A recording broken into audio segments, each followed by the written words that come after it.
for a conversation. Because you're not giving me your identification. Sergeant, Miss Collins. One or not? You don't need to know that. You can subpoena, and that's when you'll find out. Well, you just won't tell me? I feel like it's a game. He's the only one. He's the ringleader, and he doesn't have his own. Hey, we need an ID to write you a ticket. You're not getting it. Your supervisor will. Okay. Fine. We called for a supervisor. Good. And A man is threatened with jail over an ID. Another demands answers about missing body camera footage.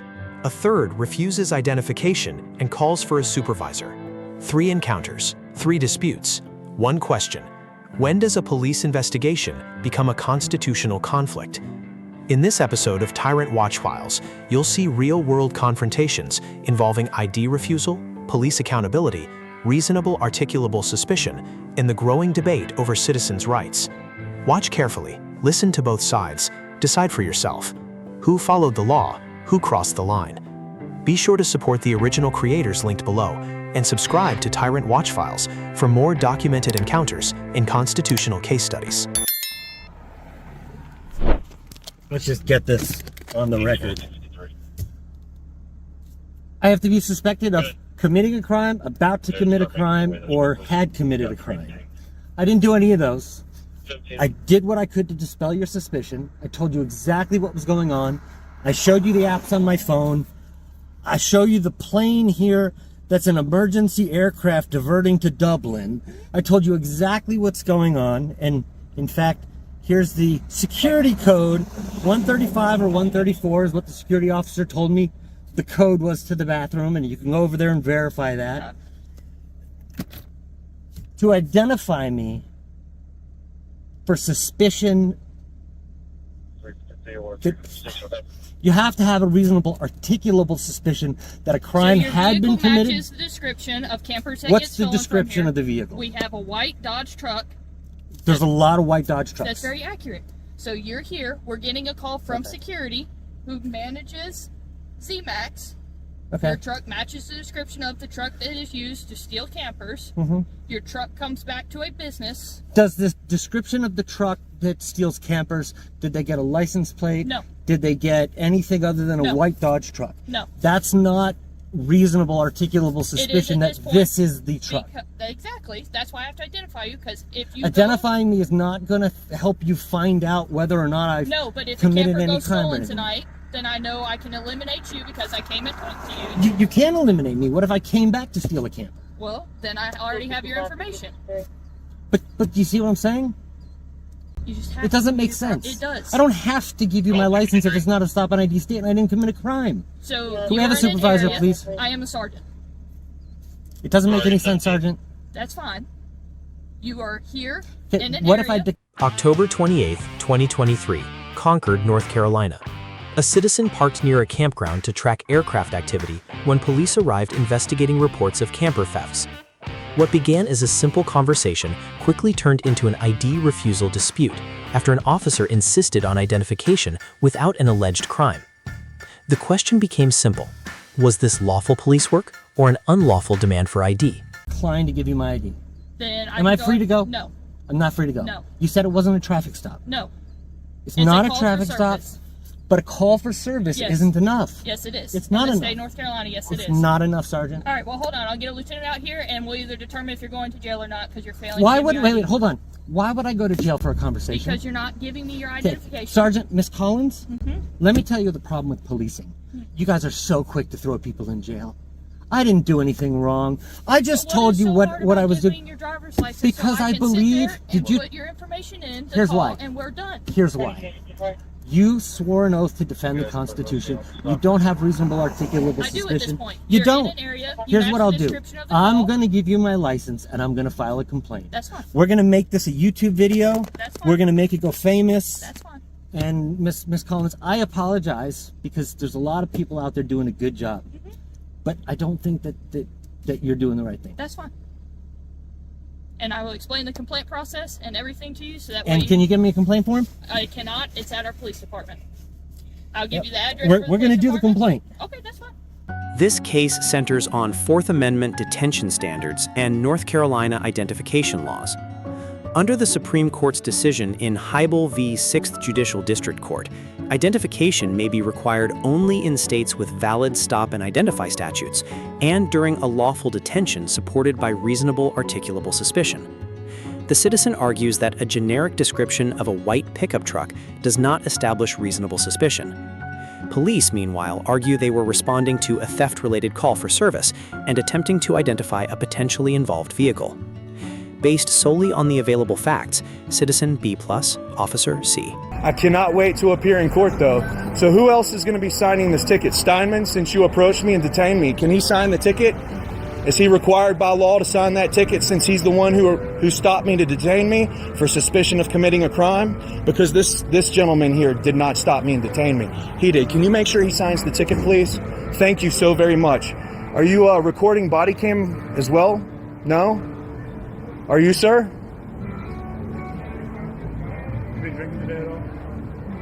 On February 14, 2022, in Boulder, Colorado, a dog-related citation turns into a First Amendment audit-style confrontation. The citizen refuses questions, challenges the ticket process, demands body cam accountability, and prepares for court. What starts as a simple rabies tag issue. I don't answer questions.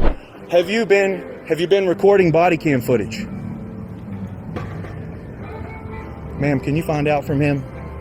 I'll just notice subpoena this sooner than later. That's all. I'm gonna pull my case file, discovery. Okay. He said his isn't on though, Steinman, and he's the one who stopped me. So if they're all being alleged on, then I'd like to subpoena all the cameras. Real quick, sir. All of them. Excuse me. Is this your bag here? I don't answer questions, man. I'm tired of being nitpicked by people who think that they just, you know. That was just a simple question. Aren't they all?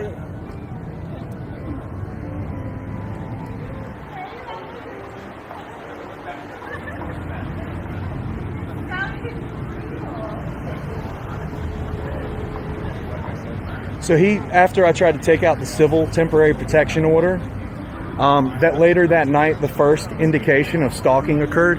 This gentleman and his partner drove past the College Hill and yelled my full legal name out the window. I have yet to go back to the courthouse and cited a new case in regards to the stalking. Because I'm just going to continue to build to it, and I'm going to write everything down. No, I'm not going to sign it. No. How's my attitude, though, on the back of the ticket, just out of curiosity? What's that mean?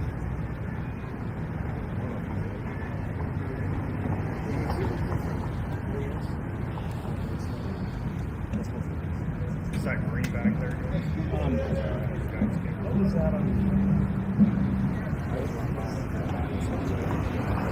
Is that citation marked with body cam footage? Is that box checked? Awesome. Hey, Steinman, you don't have your body camera footage on, do you? Is yours supposed to be on too when you conduct a stop? One more second, sir. Sir, I'm done with you, dude. I'm just going to ask you, is this your green bag here? All right.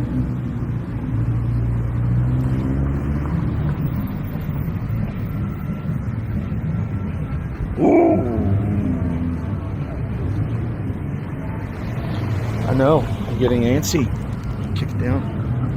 I know. I don't feel good. Anxiety's raising. It's what happens every time. Every time. Good boy.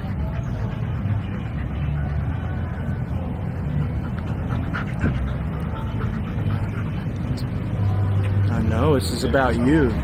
You know, that officer tried to take my dog away from me when he incarcerated me. What's your dog's name? I'm done answering questions. Yeah. Here you go. Court date's on there. And what is the court date? Use your ID bag. What is the court date? It's 2018, 28th. I might have to get a continuance. I might have court already this day. So is this... Okay, let me ask you a question, ma'am. In regards to the rabies vaccination, I noticed that some of these officers put a bond. Can you explain the bond? That's what the court says. That's what the court says. Well, let me just further state that this officer charged me with dog at large retaliatory when I gave my service animal a task to perform. Due to the nature of the task, I have an affirmative defense. However, This gentleman chose a $250 bond, and on the first charge of a dog at large, it's $100. Why would he do that to me? It's a different charge. I know what I'm talking about. So, excuse you, ma'am, do you understand why he would do that to me? I don't know anything about it. Okay. I'm only asking due to the nature of this gentleman's behavior and knowing that this officer who's harassed and stalked and really made me uncomfortable in the past trained this gentleman, and this gentleman, before he ID'd me. I'm not familiar with how that works, but he really wrote me a charge assuming I was who he thought I was, and I never met this guy in my life, and he didn't even confirm getting information wrong. With that being said, I don't think that's professional at all. So another question, last question before I leave you guys. Who all is currently activated with a body camera, and I would like everybody to identify themselves. I'm on. You're on? Yep. And your name, please? Peterson? Steinman, are you on? Are you hot? We'll find out later. Is your body camera on or not?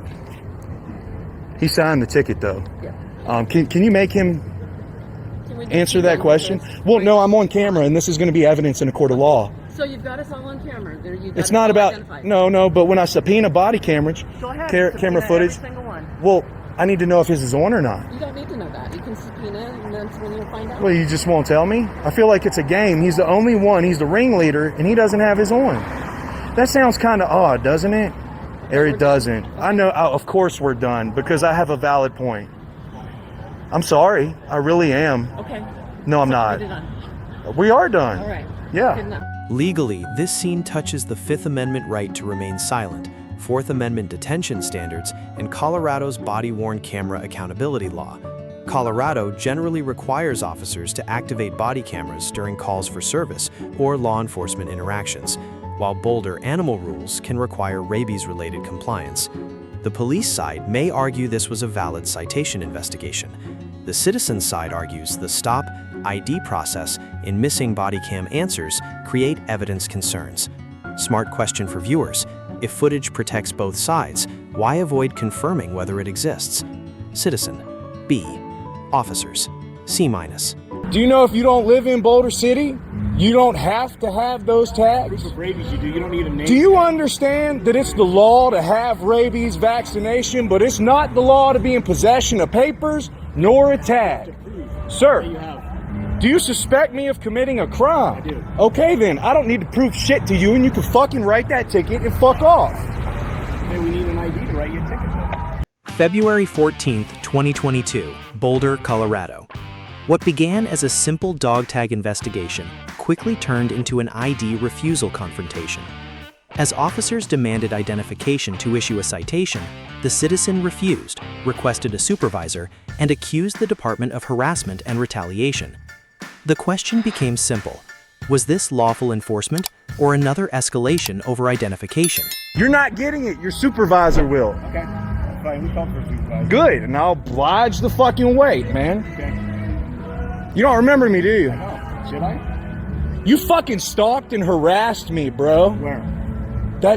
Your poker face clearly says you don't recall me, but it sounds familiar, don't it? No, it doesn't. Stalking and harassing isn't in your nature. You don't set the precedent for your cupcake SWAT team. Where would you stalk me? I don't know, man, but you don't fucking remember me, but I remember you. I came back here with the intent to sue y'all motherfuckers. If you're the SWAT training officer and you set the precedent for these guys, y'all need to learn from a fucking better person, I swear to it. Because when I don't encounter any other officer here in the city, but task force, what the fuck is going on? Is there a regular street patrol? Or do you guys just not kick in doors and look for drugs like you're probably supposed to? Yeah, I know, you don't know me, and that's sad because I can never forget how horrible of a person you are. How about that? Why are you being mean to me? I'm being nothing but respectful to you, sir. No, you haven't been nothing but respectful to me. Maybe this encounter you want to fucking cherry coat shit, but I'm not that kind of guy. You done fucked with me too much, man.